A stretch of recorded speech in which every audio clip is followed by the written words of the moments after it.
Welcome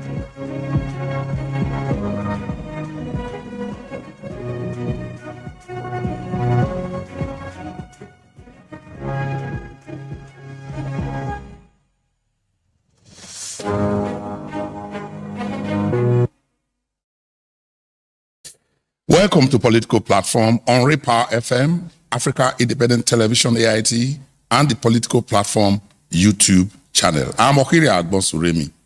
The Office of the National Security Advisor, ONSA, is established by statute rather than being an ad hoc political appointment. Its creation is supported by the National Security Agencies Act Cap 74 Laws of the Federation of Nigeria 2004, which was originally promulgated as a decree number 19 of 1986. Recently, the president appointed a special advisor on homeland security. This, of course, has raised questions about what gaps the president is trying to address with the new position. This will be one of our main discussion points today. In Kano, political dynamics shift daily, but they often feel the same. With a large population like Lagos and Rivers, Kano remains a hotbed for political activity and a place of interest for presidential office contenders. The ongoing rift between within the Kwakwashia movement, particularly between Musa Rabiu Kwankwaso and his estranged governor, adds to the turmoil in Kano. Will Kano's block votes stay consistent in the coming elections? Our guest on the program today is Yagbagi Sani, an engineer and the national chairman of the Action Democratic Party, ADP. Now, let me introduce my colleagues. Uju Eje is on the platform. Good morning, Ohiria. Welcome, listeners and viewers. And I have Amechi Anakwe. It appears we thought the windows for movement has been closed. The transfer window. The transfer window has closed. Yes. Somebody is moving. Who have moved? Makinde is Shey Already in APM. Is he already in APM or they are? The paperwork have been completed. The formal announcement or formal defection will take place tomorrow, that's Thursday. So not just him, so many have moved, but in the days to come, it come to light. You know, so what Makinde is joining his fellow PDP governor, Bala Mohammed, earlier moved into APM. So suddenly APM has become, in terms of number of governors under his fold, the second biggest political party, even bigger than ADC. Because of the governor? Yes, even in terms of governors. What about the National Assembly? They also have good representatives in the National Assembly? Makinde will not have gone in. So in the defection rally in Maboho, in Ibadan tomorrow, you see those National Assembly and State Assembly members that will move with it. Mustafa Mohammed, what are they moving for? Are they moving to win presidency or just to get the ticket to either the Senate or wherever they want to go? It's not just the ticket. Many of them are looking for platforms where nobody will be breathing on their neck and giving them directives, forcing them to do what they don't want or take away the plate of food from their table. But, in the case of Makinde, remember there was a time he was holding meetings with the APC chieftain, and he went to the villa at that time. I was told that the information that came out was that he was rejected. Yes, that was the door was not opened.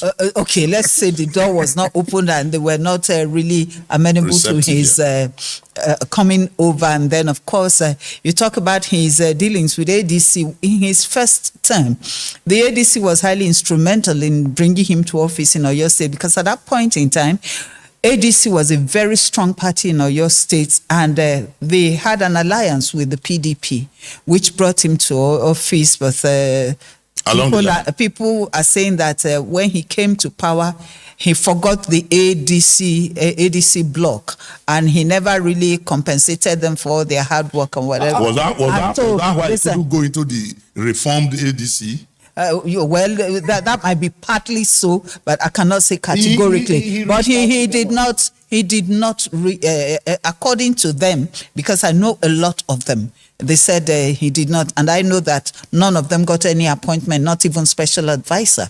And so, at the end of the day, I think that he didn't think it would be quite right, going back to the same ADC. He wasn't sure the reception he would get in his own state. I'm not talking of the larger ADC, because everything is about his state now, his senatorial ambition, everything. The same thing happened in Bauchi State, where Governor Bala Mohammed also was speaking to APC. You talked about the door being shut again. Yes. They opened the window a little, and they were having the conversation. I think they were conditions. They opened the door eventually. But when it was clear that they were not going to leave the door ajar for Bala Mohammed, he pitched his tent with APM, because the idea or his goal was to give me the structure at least 60%, but they said no, we will determine our candidate. So I don't know when Makinde visited the president in the Villa, whether I came up. There were reports that I came up. So, but these are things we are getting. So two of them have decided now to move into APM. And Makinde also had overcharged from ADC, held meetings with Atiku Abubakar. There were speculations, so he's going to be running mate, held meetings with everybody, just like Bala Mohammed in Bauchi. But at the end of the day, his problem was ADC in his states, not outside. Not outside. One thing that is clear is that politicians in Nigeria, they move based on their interests, not the interests of either their state or the federation. They just look at the interests. Atiku Abubakar is a perfect example for that. He moves based on his own interests. But let's take a break. And when we come back, we'll be looking into the office of the NSA. We'll give you analysis, what we know, and what people are talking about in the media, why the president decides to appoint a special advisor on homeland security. Stay with us. Break Online.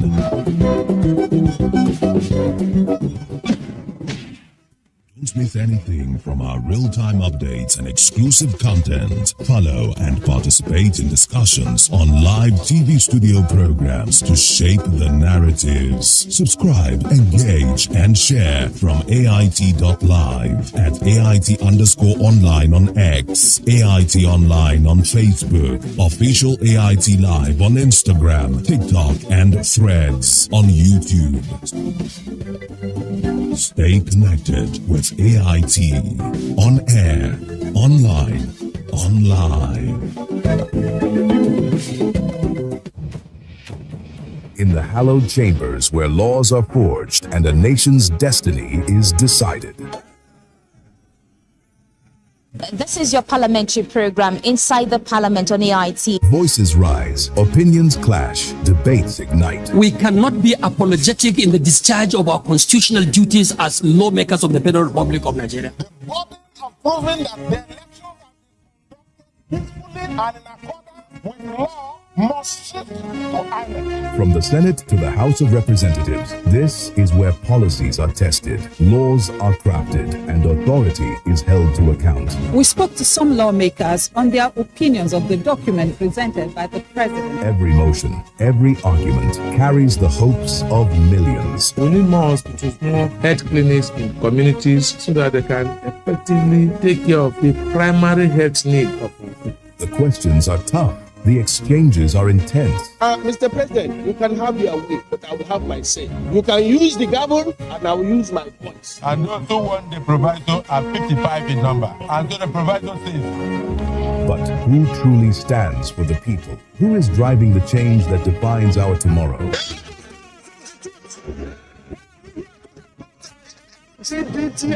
GTBT, whatever. Get the answers on Where Nigeria Decides on Inside the Parliament on AIT every Tuesday, 4:30 p.m.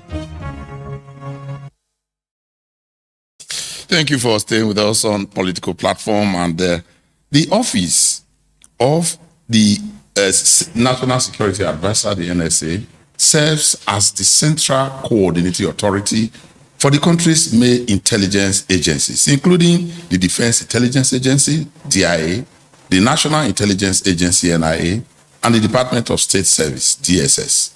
The NSA, Nuhu Ribadu, and the new Special Advisor on Homeland Security, Major General Adenika Famadewa, will need to collaborate effectively to effectively enhance security in Nigeria. What specific gaps has the president identified that led him to this appointment? That is what we'll be talking about now. Of course, the new man is not new in the security area. He's been around, he's worked in the office of the NSA.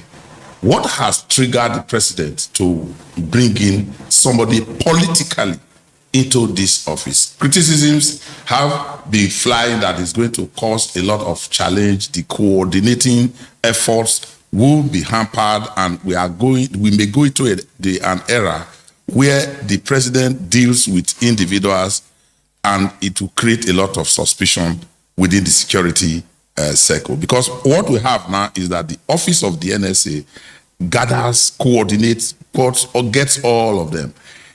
Is this man going to be reporting directly to the president? If he does, what will he be telling the president? And how will this one impact on what we have? As soon as I heard that day, I think that was 2 days ago, my first thought was, are their responsibilities not going to overlap? Now you talk about Nuhu Ribadu, the NSA, and the advisor on Homeland Security. And you begin to wonder, because a lot of talks had been going on, and particularly when the rumors of the coup came out before the trial, before anything, that some of them were linked to the office of the NSA. Yes. And if you were in the shoes of the president, that should make you a bit worried or jittery or whatever word you want to use to describe it.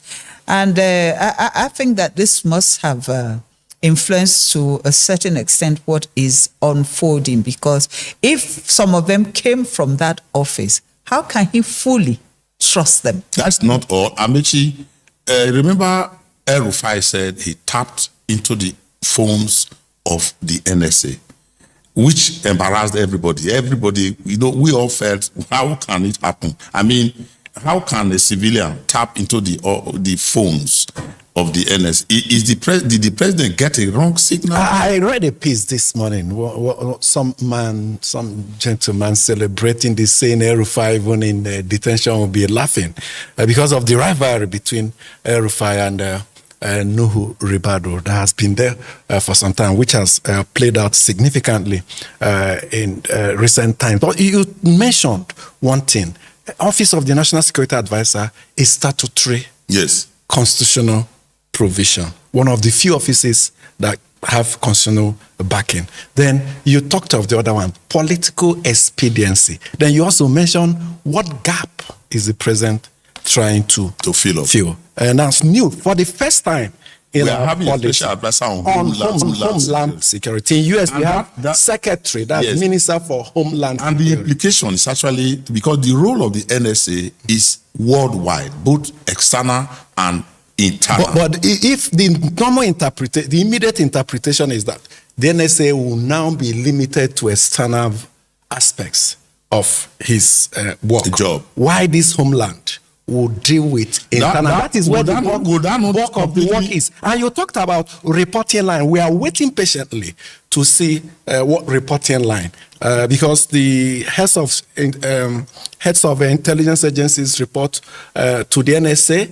Now, the Homeland agencies, the civil which is a defense, political office immigration, who they continue to report to the National Security Advisor, or will they report to the Homeland Advisor? And can Homeland Advisor assess the president by special advisor? The position of federal special advisor is a cabinet position. Yes. And you have direct access to the president. So the security advice, National Security Advisor will have direct access.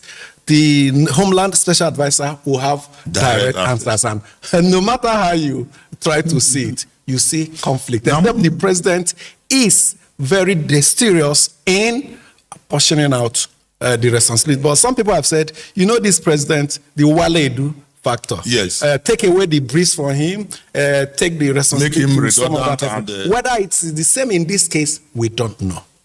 Mustafa, is there anything that we not want to look at on ground? Let us even give credit to the president that probably he has seen something on ground that he needs. This the new man that has just come security templates, he has been around. Is there anything that will support that Ribadu couldn't do locally, particularly the sergeants and other things we think this man can bring to bear, which he could do directly with the president and does not necessarily have to go through the NSA office? The appointment of the new gentleman into the Homeland Office, the new Homeland Office, does not mean that Nuhu Ribadu is incompetent. For those of us who are students of conflict studies at a higher level, you know that the issue of security is a huge network. The issue of security is not a one-stop shop where you just enter, buy something, solve problems, and go away. For the expediency of the security system, I think the president is wise enough to bring in the issue of the homeland security, because beyond even the intelligence agency we have, the NSA office is a statutory and has been there for a very long time. Look at the conflict, the security conflict we have in the country. But the question is, Mustafa, sorry, the question is the DSS. It is not, we are not talking of the DIA now or the NIA as it case. The DSS deals with homeland security and intelligence. We also have the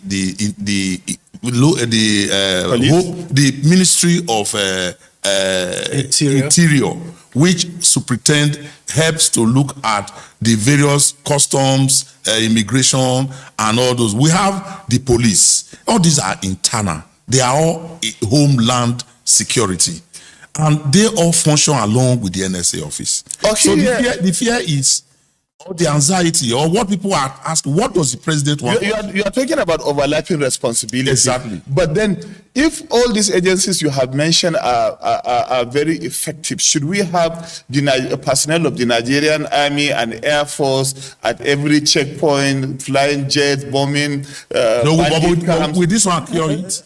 This one can add colors of efficiency to it. When you look at homeland security, look at the model in the United States, from device tracking of telephone tracking to location monitoring, live feeds. They have arrested a lot of people whom they thought were enemies of their state. And we are hoping that this new appointment can do the same thing in Nigeria. Look at Zamfara, Katsina. We hear about bandits who even record videos, post on the social media. Nigerian Army will go because the other agencies they don't have capacity. Many of them have not been arrested. Very important to hear. Just hold on, Amechi. Famadewa established the Intelligence Fusion Center in the office of the NSA. When he served as a principal staff officer to the former NSA. So now we are looking at somebody who has a global picture. When I say global, I mean he has all his military life has been intelligence corps.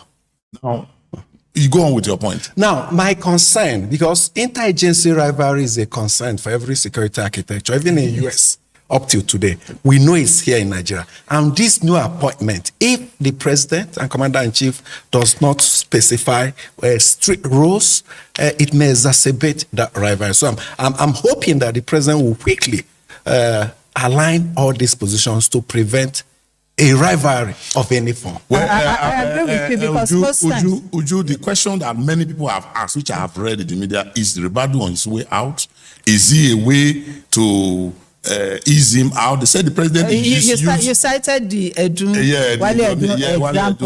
At that time, even the presidency came out to deny that he was sick and said, no, there's nothing wrong, no problem. But we saw what panned out eventually. Some said sacked, some said, oh, no, he wasn't sacked, he resigned. Whatever happened, anyway, he's no longer there. And then again, you look at the situation. Ribadu had just come back from a very high-level meeting with the vice president of the United States of America.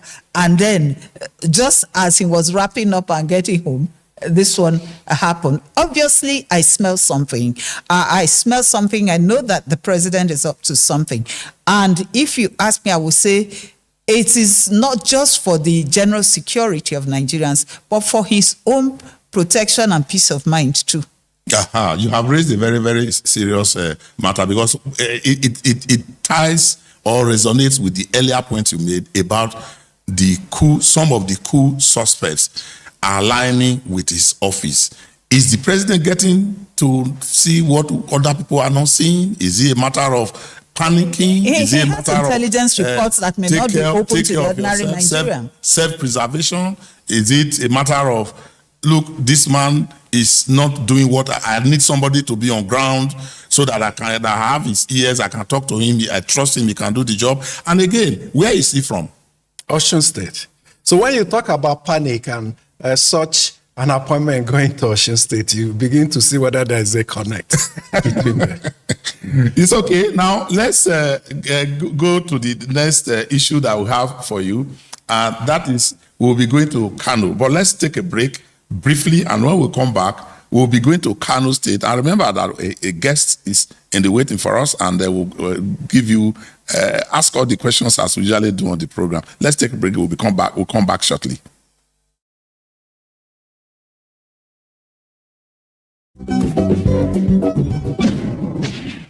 Don't miss anything from our real-time updates and exclusive content. Follow and participate in discussions on live TV studio programs to shape the narratives. Subscribe, engage, and share from AIT.live at AIT_online on X, AIT Online on Facebook, official AIT Live on Instagram, TikTok, and Threads on YouTube.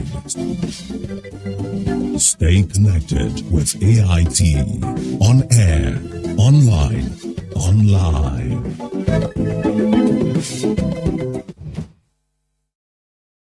We are on Political Platform. Thank you for remaining with us. Let's go to Kano. Of course, when you talk about Kano, you are looking at the political melting point in the north. Kaduna used to be the traditional headquarters of regional. It's regional. I mean, you talk about politics, you say, where are the power blocks? Where do they hold those their meetings? The Kaduna Mafia.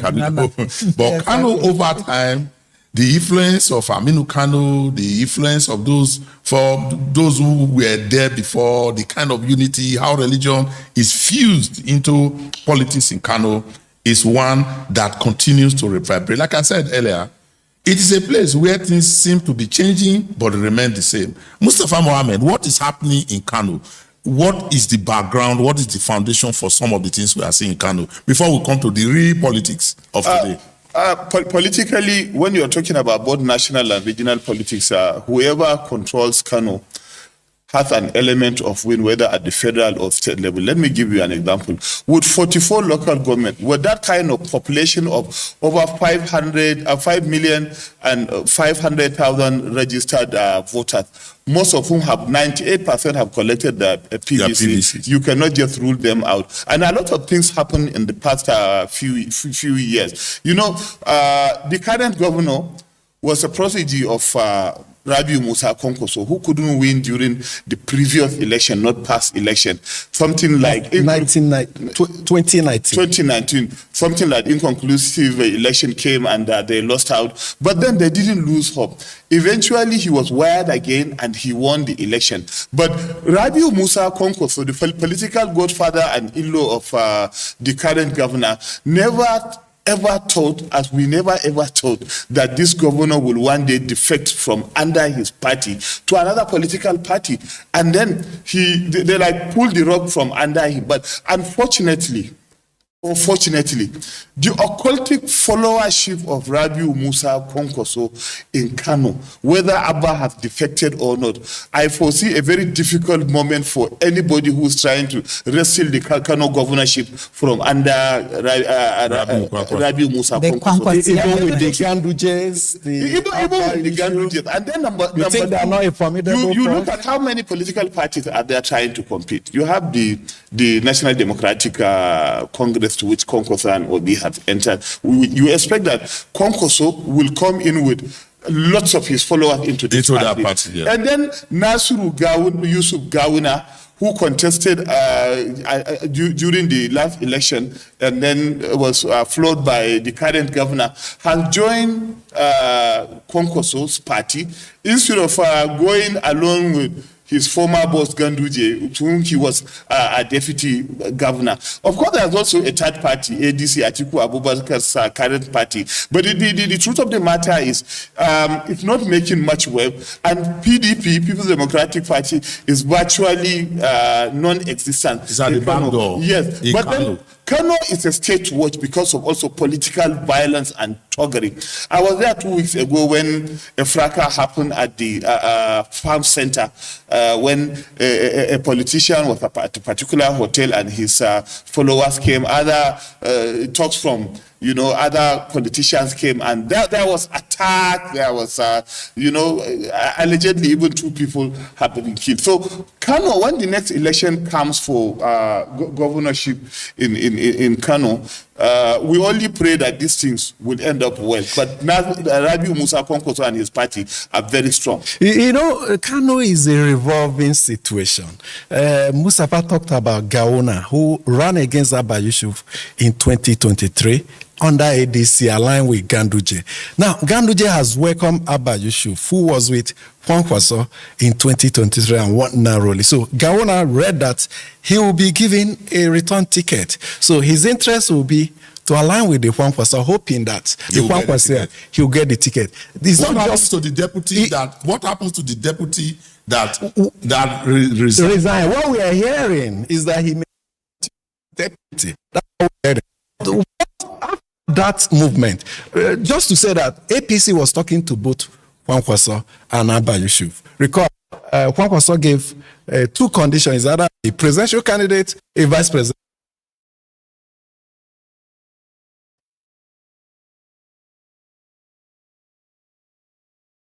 And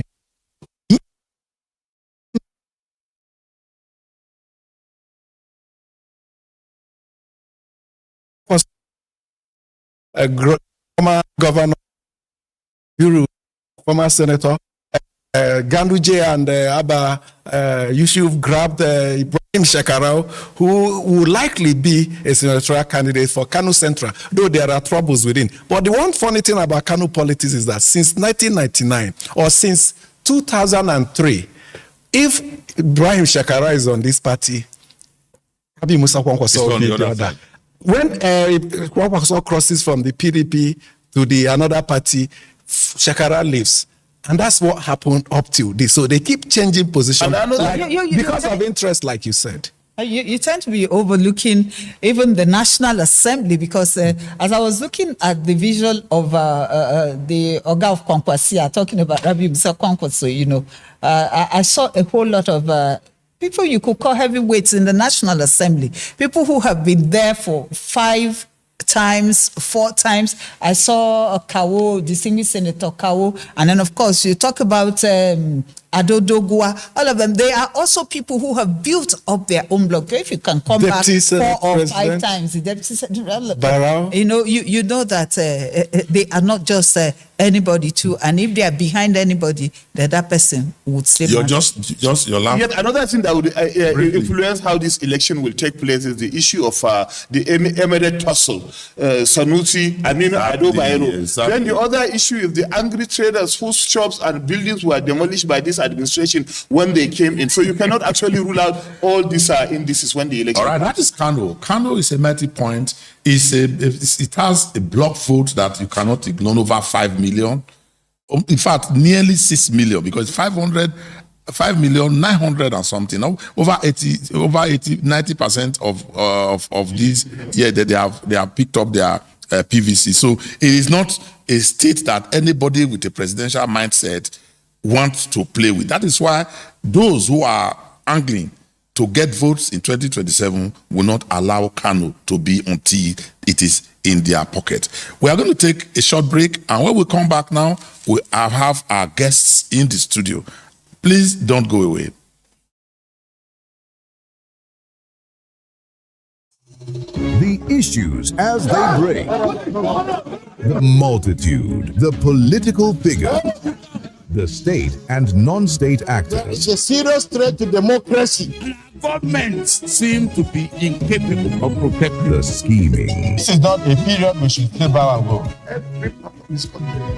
the intrigue, There can be no one person that is bigger than the party. deft moves, and the momentous declaration. Didn't get any protection. I'm not particularly against anybody. We track and capture them all. I don't believe in godfatherism politics. Follow in-depth analysis and no-holds-barred interviews. Armed forces of the country is well capable. They need the political will. Are they just waking up from sleep? Is there complacency? Feel the pulse of happenings in the political arena on AIT Democracy Today.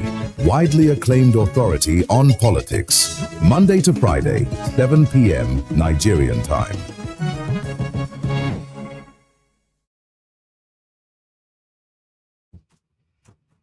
In the hallowed chambers where laws are forged and a nation's destiny is decided. This is your parliamentary program, Inside the Parliament on AIT. Voices rise, opinions clash, debates ignite. We cannot be apologetic in the discharge of our constitutional duties as lawmakers of the Federal Republic of Nigeria. The burden of proving that the election has been peacefully and in accordance with law must shift to INEC. From the Senate to the House of Representatives, this is where policies are tested, laws are crafted, and authority is held to account. We spoke to some lawmakers on their opinions of the document presented by the president. Every motion, every argument carries the hopes of millions. We need more hospitals, more health clinics in communities so that they can effectively take care of the primary health need of our people. The questions are tough. The exchanges are intense. Mr. President, you can have your way, but I will have my say. You can use the gavel, and I will use my voice. And those who want the proviso are 55 in number. And so the proviso says. But who truly stands for the people? Who is driving the change that defines our tomorrow?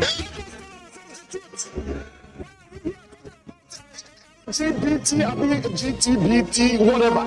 Get the answers on Where Nigeria Decides on Inside the Parliament on AIT every Tuesday, 4:30 p.m.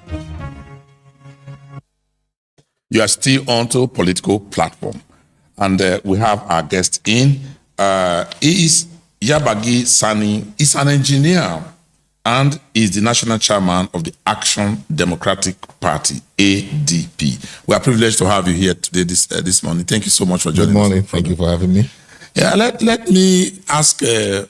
Amechi to fire the first salvo. I know you have been quite busy since last weekend when the transfer window closed. Yeah. You know what I'm referring to. Even though people are still transferring. The transfer window. Perhaps, did you catch any big fish? Yes. We got to know. No, it's not be fair for me to say it here. Well, is it a secret? I won't be fair to you if I mention the name. Why? You please go ahead. Tell us. It's an official action that was taken in compliance with the Electoral Act. It's for public business. Yeah. So, it shouldn't come out from my mouth because... Okay, you expect the person to make the announcement. Exactly. Okay. Exactly. So how was it, that period? Not just for you, but for all the political parties. Signing in, releasing players and all that. Yeah, well, it's, for the first time, I think we must commend the efforts of INEC in ensuring that the process leading to primaries, it's streamlined, by way of ensuring that whoever is appearing is somebody that has been registered. You know the person knows the party. And then from that standpoint, it gives you a very clear, understanding and also the pathway to building a very strong, democracy. Because, like elections are very, very fundamental as far as democracy is concerned. Because it's through elections that you can have the citizens to now express their interests as to who they want to preside over their affairs. And that is what democracy is all about, to have ability to choose who you want to choose from whichever party you want to choose. So I think I commend INEC for coming very strongly on the issue of registration and how to ensure that the primaries are less prone to litigations as we have had it, before this time. Having said that, again, perhaps I also have some discomfort as far as the timeline itself is concerned. It was too tight, and that does not augur well for democracy, in the sense that, to a very large extent, democracy is about freedom, isn't it, of expression, association. And if you want as many people as possible to come into the space, time is a big, element in allowing people to get themselves Chairman, we have well over 20 political parties in Nigeria, and the ADP is one of them. There's this thing in the air out there that some of these political parties were registered and were housed. They are not serious about contention. They don't have the energy to do anything. So they are just warehoused and kept for those who have the money to come in. And every time they contest, they will always have a presidential candidate and they don't get anything out of it. Tell us, is ADP in this category? No, we cannot be, because even we have a senator, to have a senator of Federal Republic of Nigeria is not, it's not a joke. It takes a lot before you can win a seat at that level. And we've had, House of Assembly members, House of Rep members, and what have you. And the fact of the matter is that Nigerian political space is not as what you can call normal, in the sense that you have everything stacked against the opposition, everything you can think of. In politics, you need money. In politics, you need laws that will make the field, make the space to be level, for everybody. It's not the case in Nigeria. The case in Nigeria is that the party in power has unhindered access to our resources, and they dish it out the way they want, at the expense of the citizens and the opposition parties you are talking about. The laws are not even favorable. They are not friendly to the opposition. When something happens, where do you go? You say you want to go to court. They own the court. How? How? Because decisions are not made in a way that will reflect, what the court is supposed to represent. That's the last hope of the common man. Yes, supposed to be. It's supposed to be. Did you have defections? From where? From those who were elected under the your political party. Yeah, we had defections. What happened? It goes to the point I made earlier. People who have the resources, who have the money, after they have quarreled with some party, they can't get this. They come to your party, get elected, and then they defect.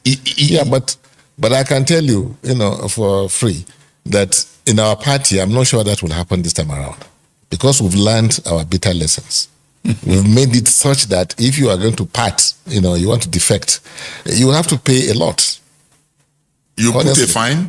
Yes. You put a fine if they are. Of course. Is it a signed agreement? Is it signed? It has to be, of course, signed. Before we give you a ticket, you have to sign. That's an innovation, yes. You have to pay us, some billions before you go. Because, no. The issue is this. People have taken it for granted that, no, don't worry, I'll go to that party, just get elected, and I'll just move on. Like the case we have today. Like a myth. It's so clear in the Constitution that you cannot leave a party that you won your seat on, election, and then go to another party unless there's a division in that party, of leadership, or there's a merger. Yeah. This is so clear. But we wrote to the courts, we wrote to the National Assembly, we wrote to INEC, we wrote to the person. What are you talking about? All right, let's look at the larger picture now, the dynamics that have been panning out. You have people moving from their original parties to another party, and then within a short time moving also from there to another party. It appears to be what is trending right now. How does that augur well for democracy? When you talk in terms of ideals, you talk in terms of ideologies. Yeah, thank you very much. I think the onus is on the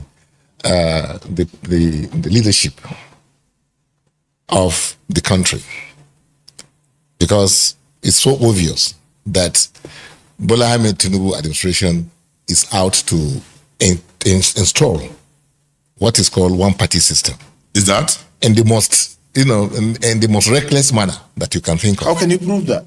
I can prove that because even that man, just by the way, when you ask somebody to go and scatter land, and when you allow, you don't allow, the what you call a level playing ground by way of how can you, Is he inducing politicians? Is that part of the allegation? Using our resources, using our mandate.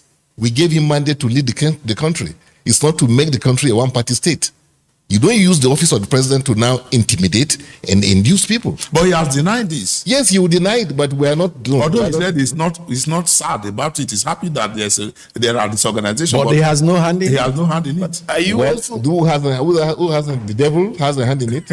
But are you also? Are you also saying that people do not have rights to fight and disagree and walk away from some parties when they feel they are no longer, or that their interests are. Oh no! The Constitution has guaranteed you your inalienable right. You don't have to. Your right to your right to associate with whoever you want to associate with, isn't it?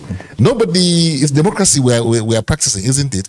But when you find a situation where people are taking the laws into their hands and you don't have a recourse, then what do? The law also allows you, as the runners of the parties, to protect the party.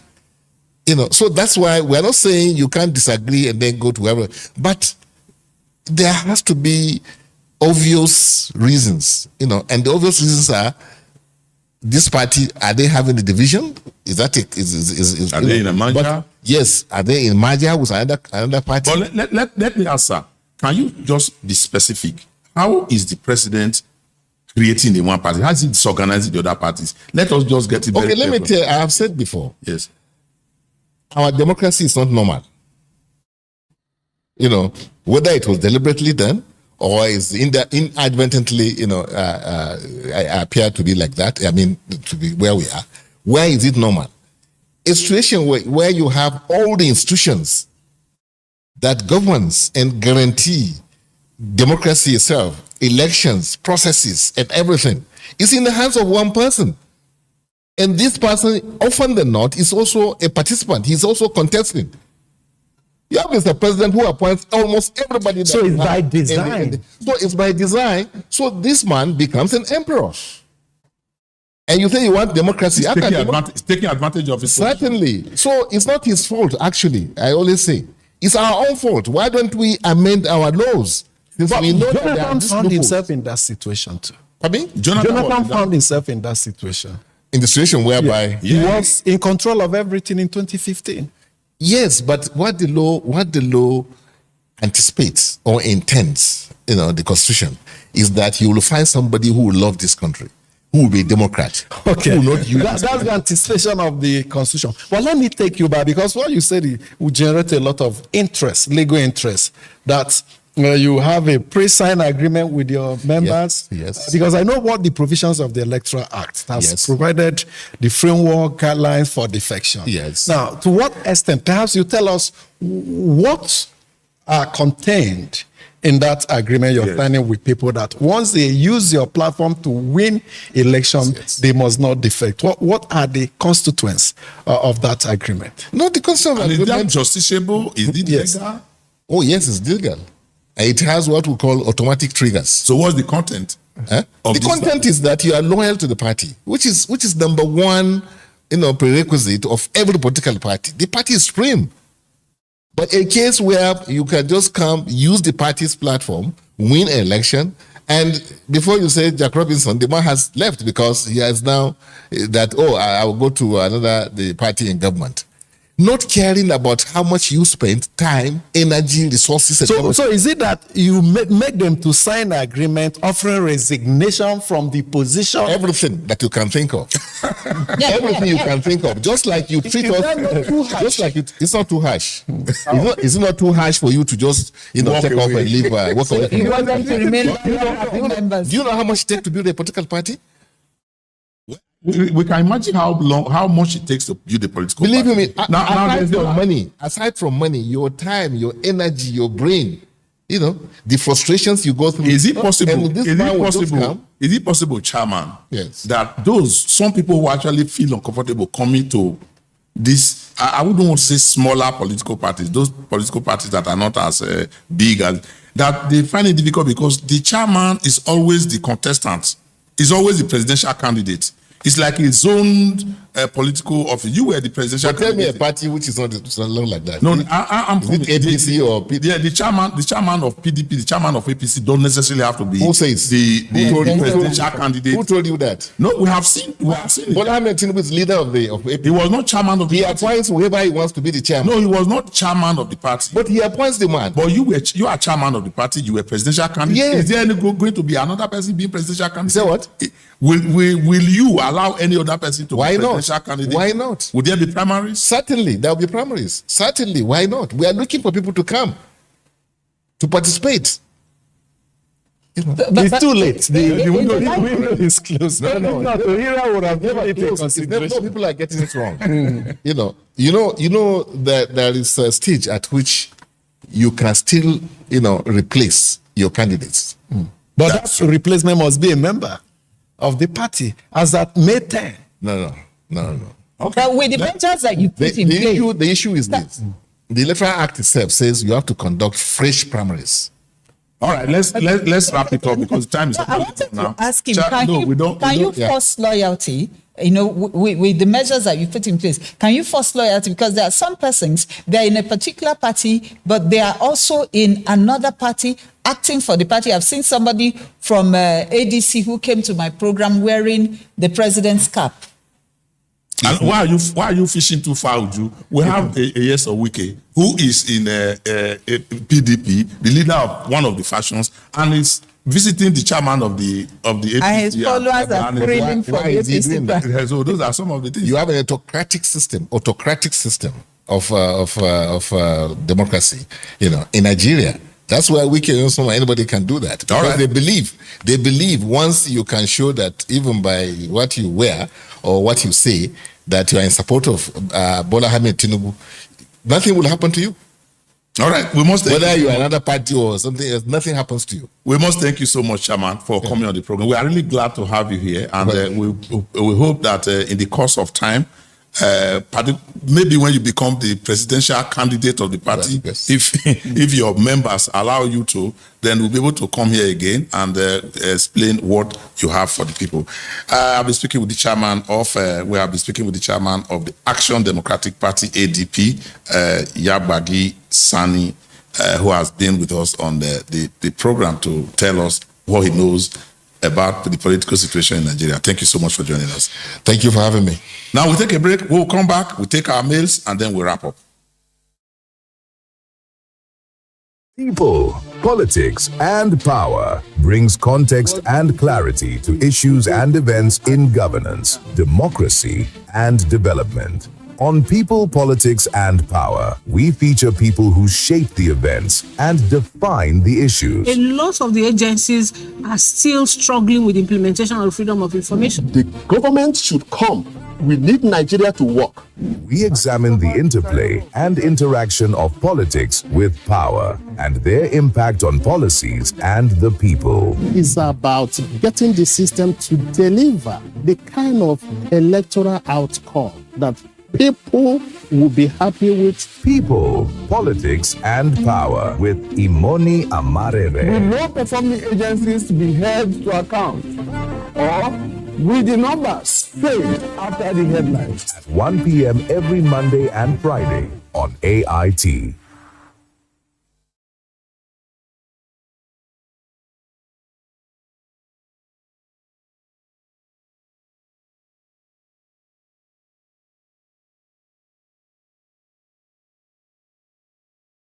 Thank you. Let's go to our mails, and Uju, you have the mails. Yes, the first one is from Oguche Paul, who sent this from the UK. He sent one yesterday too. Your yesterday's insightful analysis on the growing trend of politicians sponsoring their children for elective positions while they are still active in politics themselves refers. One cannot help but wonder whether Nigeria is gradually drifting toward a monarchical system of government.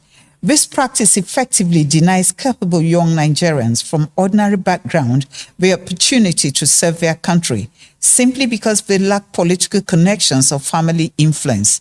Leadership should be based on competence, integrity, and the will of the people, not on bloodline or inherited political structures. And the second one is from Thomas Egbele. Nigeria's politicians are the same, he says. They are all culpable for causing us the pains we're passing through. Even heaven does not know where we are heading to. APC, PDP, ADC, NDC, etc. are all special purpose vehicles meant to grab power. However, it is clear that we're passing through hell. The youths are not serious. Okay, I'll take the last one just to note that there is a C in all the major parties, ADC, NDC, APC, C's, all the C's. They will end with Amechi Obochi from Kubwa in Abuja, and he says the federal government has intensified discussions with the World Bank over a fresh $1.25 billion loan aimed at supporting economic reforms, job creation, and competitiveness. Reports indicate that the facility has reached an advanced stage in the lender's approval processes. President Tinubu must understand that borrowing alone cannot and will not take Nigeria to its desired level of development. Hence, Nigeria cannot borrow its way into prosperity without strong productive policies, accountability, and sustainable economic growth. Nigeria must move away from all these strangulating loans. I think that mail is in line with yesterday's pronouncement by the Minister of Finance, who says Nigeria cannot borrow into prosperity, which means there's a rethink. But it never ends. The president continuously looks fish. There must be a group of people who are looking for where money is available anywhere in the world just to borrow and bring in here. And what do we use the borrowed money for? That's a different discussion for another day. Are we borrowing for productive purposes, or we are just borrowing to consume? These are some of the things. We want to thank you for always reaching out through Citizens Perspective, the main segment of our program. Please continue to reach us through political platform at thatgroup.com. And that's how we are going to be wrapping up the program this morning. I will sure come back tomorrow, and what we do, we come with other exciting analysis, reports, and what you really need to hear, and we take your mails as well. On behalf of my colleagues, Mustafa Mohammed, Amechi Anakwe, and Uju Eje, I am Okiri Agbonsuremi. Thank you for remaining with us, and stay out of trouble.